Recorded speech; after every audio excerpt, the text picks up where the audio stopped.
David era el amado de Dios. Él fue llamado el amado de Dios. Y vamos a ver detalladamente a David y su pecado con Betsabé. Y pienso que usted lo entenderá y se asombrará de la misericordia de Dios más que nunca.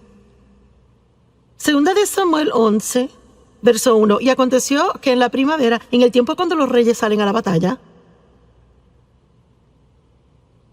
que David envió a Joab y a sus siervos con él y a todos los hombres de guerra de Israel, y destruyeron a los amonitas y sitiaron a Rabá. Pero David se quedó en Jerusalén. Ahora, hay un mensaje solo en esto, pues era el tiempo en que los reyes iban a la batalla, pero David se quedó en casa. Él envió a los demás y él se quedó en casa. ¿Sabe usted qué? A veces usted puede cuidarse de no meterse en problemas solo estando donde debe estar cuando debe estar ahí.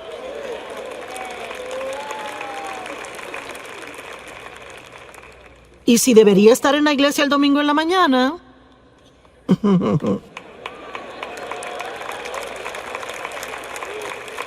es cierto.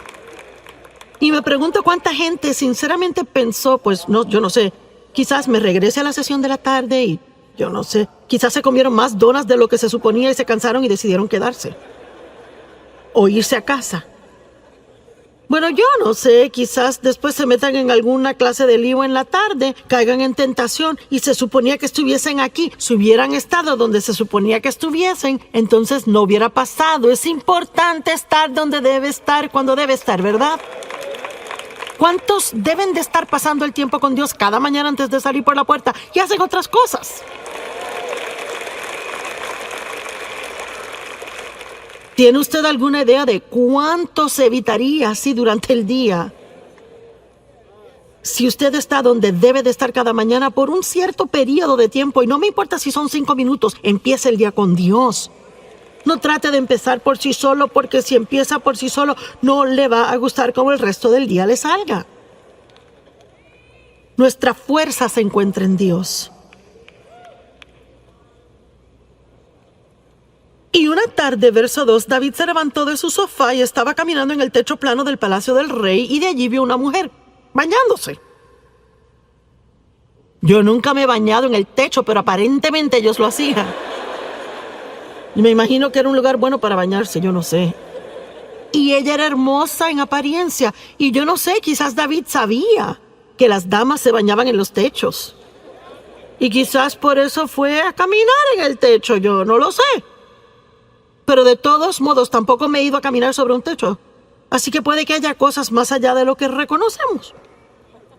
Y David envió palabra e inquirió acerca de la mujer, y alguien dijo, pues ¿acaso no es Betsabé, la hija de Eliam, la esposa de Urías el heteo? Así que no hay engaño aquí.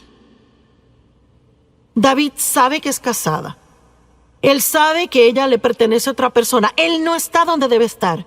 Él no estaba fuera en batalla. En la época del año, cuando los reyes salían a la batalla, él se quedó en casa. Él estaba en el techo, mirando al techo de ella. Yo no sé. Se lo dejo a usted y al Espíritu Santo. Pero encontré el verso 4 y es interesante. David envió mensajeros y la tomaron. ¿Qué significa eso? Bueno, no dice que fue de acuerdo mutuo. Dice que la tomaron. Eso no me suena tan bien a mí. Me suena a mí como un abuso de su poder. Cuando ella llegó a él, él se acostó con ella, y ella, cuando se purificó de su inmundicia, así que estaban viviendo bajo las leyes de la época, y aparentemente en esta situación, ella como mujer casada, teniendo sexo con él, la hacía ella inmunda, y ella tenía que pasar por ritos de purificación antes de regresar a casa. Bueno, ¿sabe qué? Su pecado siempre le encontrará. La mujer concibió y mandó palabra y dijo, estoy embarazada.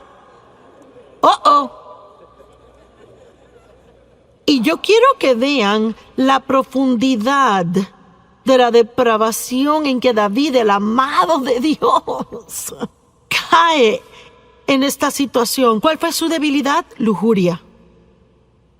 No fue temor. Tampoco ira. fue lujuria. El diablo tienta a diferentes personas en diferentes formas y déjeme decirle algo, tiene que conocerse. Y debe de hacer todo lo que pueda por fortalecerse en áreas donde sea débil. Es cierto. Déjeme decirle, si es un hombre o una mujer y es sentado de esa manera y tiene una linda familia y no quiere hacer nada que la estropee y ha cometido errores en el pasado y trabaja en un lugar donde hay muchos hombres atractivos o muchas mujeres hermosas, déjeme decirle algo, mejor es que entre con los ojos cerrados y ore antes de entrar ahí. Y no se vaya al cafecito con ellos y no tiene que contarles de los problemas en casa y no tiene que llevarle donas en la mañana. ¡Corra como un loco!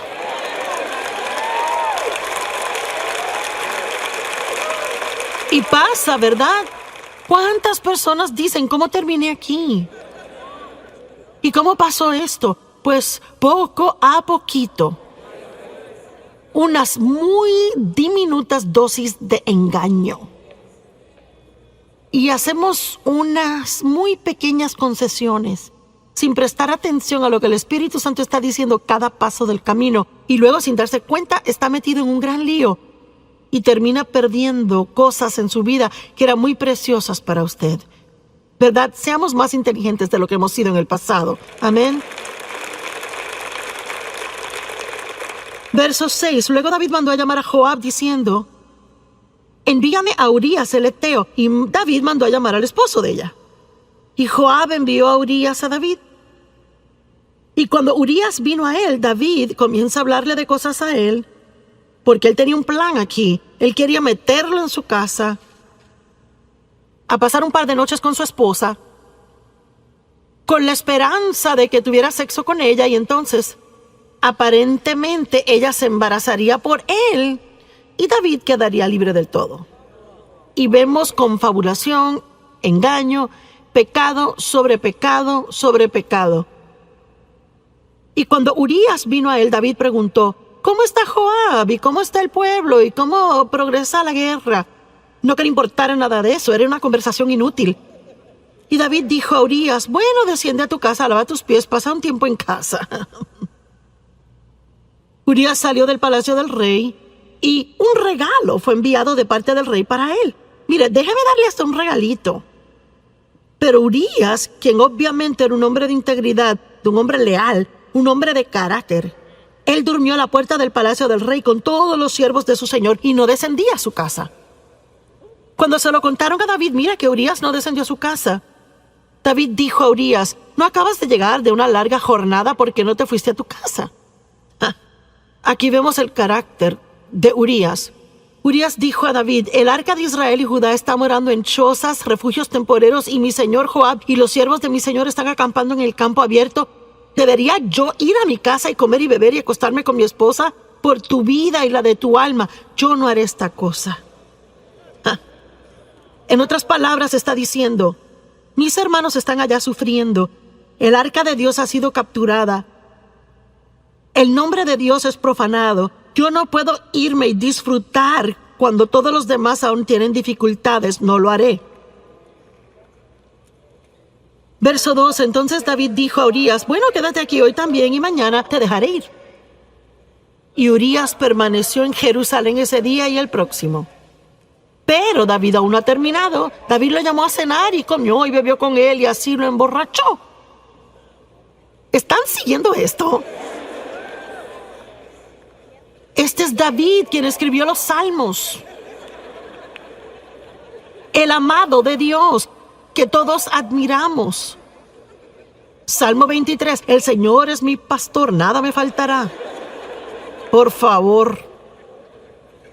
Y él comió y bebió con él y emborrachó a Urías, y en la tarde fue y se acostó en su cama con los siervos de su señor, y aún así no descendió a su casa. Oh, le apuesto que David estaba nervioso. Y ya sabe, en ninguna manera estoy degradando a David. Él era un gran hombre de Dios y sabe, si usted es tentado a tomar lo que digo mal y me quiere escribir una carta, ya sabe.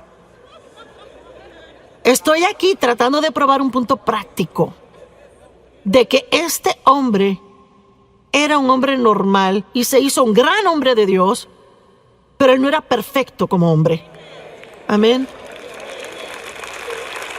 Y aparentemente, él creyó que Dios era mayor que su mayor error. Y pienso que toma un increíble coraje para en su totalidad hacer algo que usted sabía que no debía hacer. Se defraudó a sí mismo tanto y defraudó a otras personas, hirió a otras personas y aún dirá: me levantaré y volveré a mi padre y él me sanará y me restaurará una vez más. ¿Qué hizo el hijo pródigo? Él tuvo una vida tan mala que él vivía con los cerdos. Malgastó toda la fortuna de su padre y la Biblia dice que volvió en sí. Yo no sé, quizás alguien me está escuchando ahora mismo, quizás está viendo por televisión desde el sofá o reclinado. Y una vez dije al predicar, dije: hey, tú acostado en tu reclinadora tomándote esa cerveza. Y tenemos este testimonio. Un hombre joven de 20 años estaba haciendo eso. Había estado en una racha de drogas por mucho tiempo y él dijo: cuando usted dijo eso me asustó tanto. Él dijo: me sentí sobrio y acepté a Cristo.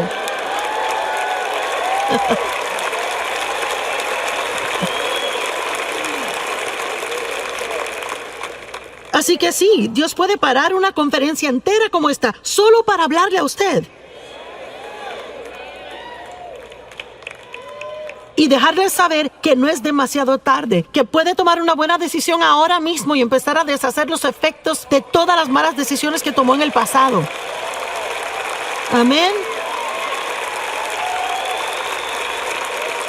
Dios está en el negocio de dar esperanza a otros, no condenarles. Y les repito, no estamos alivianando el pecado. Tenemos que estar muy arrepentidos, rápido para arrepentirnos, estar muy compungidos por las cosas que hemos hecho mal. Y Jesús es la solución al pecado.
Y lo que no ayuda es quedarnos en el hoyo que nos hemos metido cuando que Dios está ofreciéndonos una salida. Todos los demás le condenarán y hasta tapa le pondrán al pozo donde está, pero Jesús es el único que le sacará.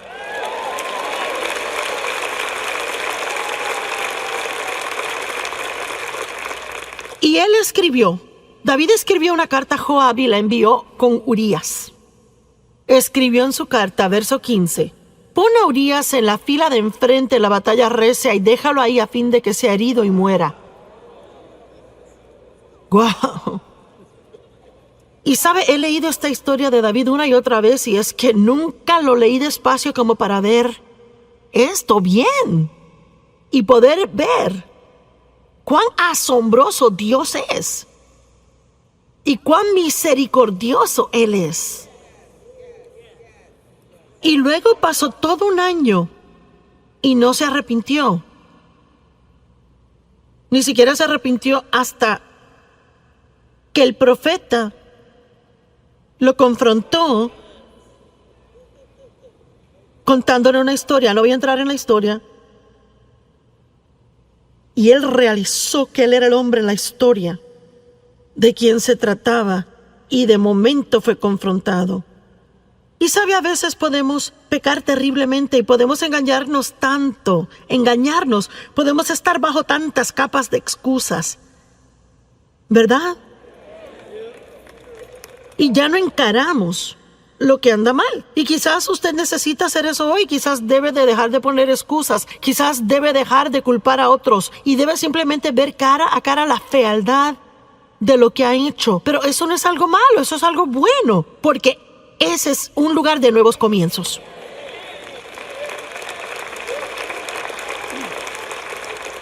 Pero no puede empezar otra vez si no afronta la verdad en donde está. Usted conocerá la verdad y la verdad le hará libre. Usted saldrá del hoyo y se ahorrará la culpabilidad. Bueno, y mire cómo David llegó a ser uno de los grandes héroes de la Biblia. Cuando uno piensa en David, uno no se acuerda de esto. A mí ni me gusta tener que pararme aquí y sacar esto porque me gusta el cuadro que tengo de David aparte de esto. Pero esto muestra cuán asombroso Dios es y espero imparte esperanza a muchas personas que se encuentran en una mala situación y que han creído las mentiras del diablo de que ya es demasiado tarde. Pero hubo consecuencias de ese pecado y no quiero decir que no las hubo. La Biblia actualmente dice que David ya nunca estuvo sin guerra en su casa después de esto. Así que hubo definitivamente consecuencias. Y eso es lo que debemos recordar del pecado. El pecado siempre es perdonado. Dios siempre perdona y usted puede siempre ser restaurado en comunión con Dios. Pero eso no quiere decir que siempre pueda evadir todas las consecuencias de las cosas malas que ha hecho. Y honestamente, yo ni sé si deberíamos querer eso tanto. Pienso que a veces deberíamos decir, ¿sabe, Señor, qué? Estoy tan agradecido que me has perdonado y estoy agradecido de que me amas y estoy agradecido de que tengo comunión contigo y que no tengo que sentir culpabilidad. Pero no creo que sea algo malo que tenga estas consecuencias porque quizás me ayudarán a recordar no hacerlo de nuevo en el futuro.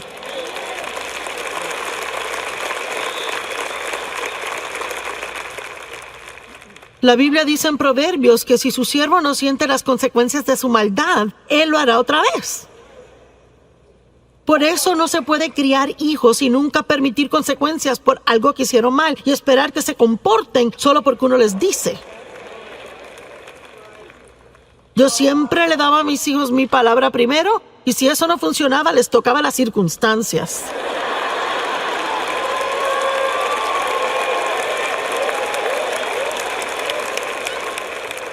Y déjeme decirle algo, así es que Dios es con nosotros. Siempre nos da su palabra primero, hace todo lo que posiblemente puede para que su palabra esté en nosotros y para estar de acuerdo con Él y para hacer cosas a su manera. Pero si no las hacemos, Él nos ama tanto que toca nuestras circunstancias.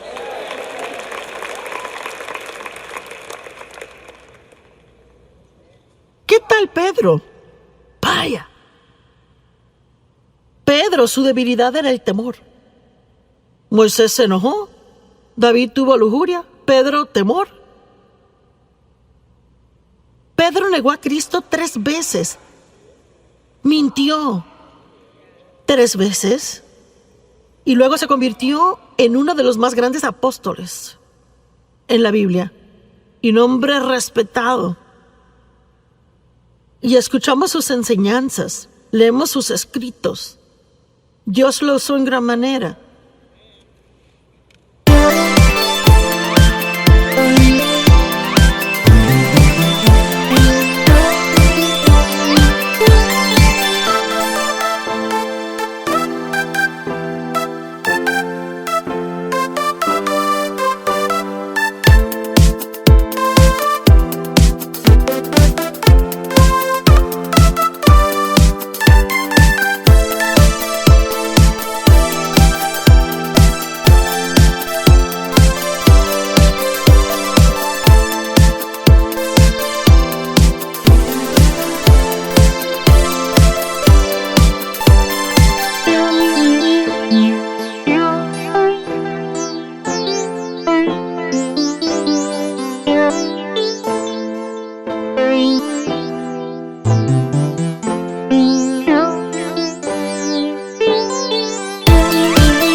Lucas 22:54. Y le atraparon y llevaron a él trayéndole a la casa del sumo sacerdote, y Pedro le seguía en la distancia. Bueno, esas palabras en la distancia ya nos muestran un problema.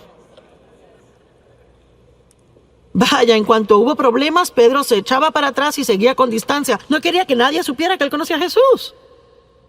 Hey, usted tiene que ser cuidadoso al estar en el mundo y tratar de seguir a Jesús de lejos. Vamos, hay un mensaje aquí para alguien. Uno va a la iglesia domingo en la mañana y es bien cristiano y cuando está con amigos cristianos. Pero, ¿qué durante la semana en el trabajo? Con sus amigos no cristianos, ¿cómo se comporta cuando está sentado a la...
Vea.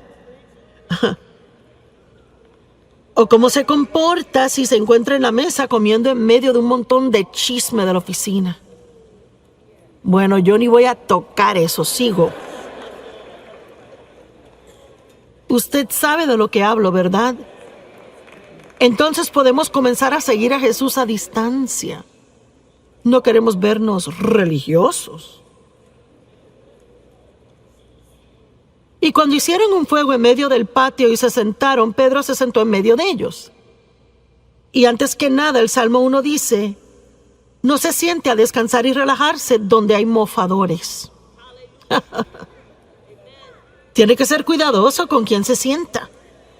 Entonces una sierva vio a Pedro y dijo, ese hombre andaba con él. Pedro lo negó diciendo, mujer, no le conozco. Mentira número 1. Y un poco después alguien más le vio y dijo, sí, tú eres uno de ellos. Y Pedro dijo, hombre, no soy yo. Mentira número 2. Y después de un intervalo de casi una hora, aún otro insistió diciendo, ciertamente estuvo con él porque es Galileo. Pero Pedro dijo, hombre, yo no sé de qué está hablando. E inmediatamente, mientras estaba hablando, cantó el gallo.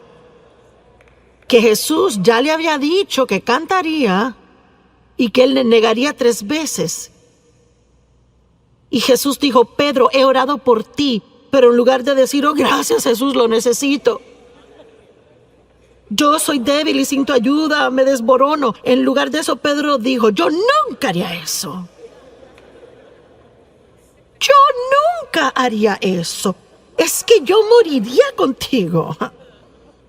Ahora vea, hay muchas cosas en esta historia, pero yo creo que una de las razones por las que Dios dejó que esto pasara es porque Él quería. Pedro tenía que conocerse. Vea, a veces pensamos muy altamente de nosotros mismos y eso...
que lleguemos al destino que Dios tiene y Él se echa para atrás y deja que fracasemos y tenemos que conocernos y realizar cuánto le necesitamos a Él.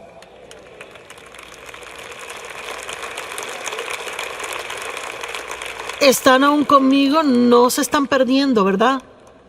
Bueno, aquí tengo 10 minutos más. Presten atención. Y 3 veces Él miente. El gallo cantó. Ahora vea el verso 61. Y el Señor se volteó y miró a Pedro. Hombre, ¿puede imaginarse por un momento esa mirada?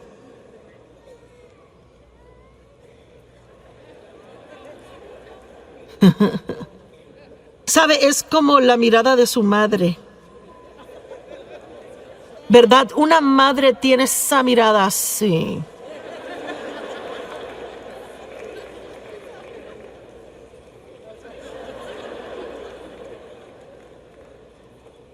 Pero yo no creo que Jesús miró a Pedro con una mirada de ira. Yo pienso que la mirada en sus ojos probablemente era triste, de convicción, pero también amorosa. Y Pedro hizo lo correcto. Él salió y lloró amargamente. ¿Y sabe qué? Él inmediatamente, profundamente se arrepintió por su pecado y por su error. Y es realmente todo lo que Dios busca. No tomamos el pecado livianamente, profundamente nos arrepentimos. Me duele tanto cuando pienso que he defraudado a Dios. Pero soy lo suficientemente inteligente para saber ahora que tengo que caminar y salir del pozo. Yo tengo que brincar por encima de la culpabilidad, porque hay mucho en jaque para yo quedarme en ese hoyo por días. Amén. Hay demasiado que Dios quiere que hagamos. No tenemos que perder su tiempo así, no cuando la sangre de Jesús siempre está disponible para lavarnos una y otra vez.